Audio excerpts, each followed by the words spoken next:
You, on your show on the air on NBC, called for an independent investigation into these allegations. I think we have the tape of you doing this.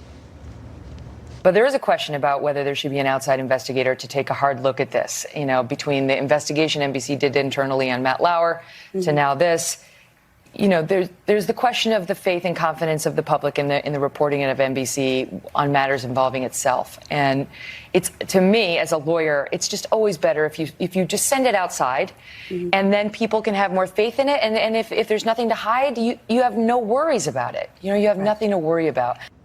So people's jaws hung open when you said that. There have been a couple of published accounts that say you were fired from NBC a little more than a month later for saying that.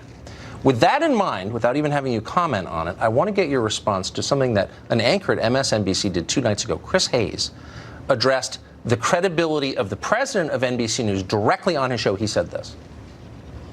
Oppenheim and others have also maintained since Farrow's departure 2 years ago, the Weinstein story was never broadcast because it lacks sufficient on-the-record sourcing, even after NBC supported Farrow's assignment for 7 months. One thing, though, is indisputable. Ronan Farrow walked out of NBC News after working on the Weinstein story and within 2 months published an incredible article, The New Yorker. The path of least resistance is always there, beckoning seductively with an entirely plausible cover story. You've got bigger fish to fry. This isn't the hill to die on. The story isn't ready. But of course, it's the very ease of that path that makes it the enemy, the kind of work that we as journalists are supposed to do. He's saying essentially what you said, which is he doesn't trust the management at NBC News. Given your experience, do you think he's in jeopardy of being fired? No comment on that. But I will say the question is open as to whether they put dollars ahead of decency, about whether they were more interested in protecting their star anchor than they were in protecting the women of the company. There needs to be an outside investigation into this company. They investigated themselves. That doesn't work. No. Fox News had an outside investigator. CBS News had an outside investigator. NPR, the NFL. This is how it's done.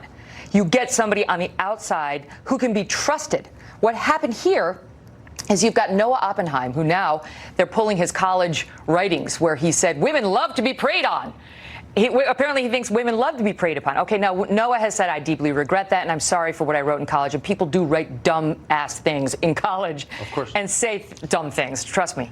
But that's the person who's investigating himself. Andy Lack. The reporting that Ronan has put out is that there is an accuser, or a woman named Jane Wallace, who said she was bullied out of her job when working for Andy years ago.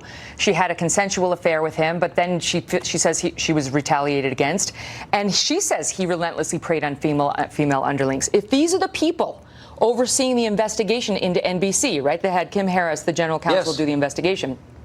How are people supposed to trust it? That's why you've got to get somebody on the outside. But it's also, there's this striking irony. So even as the management of NBC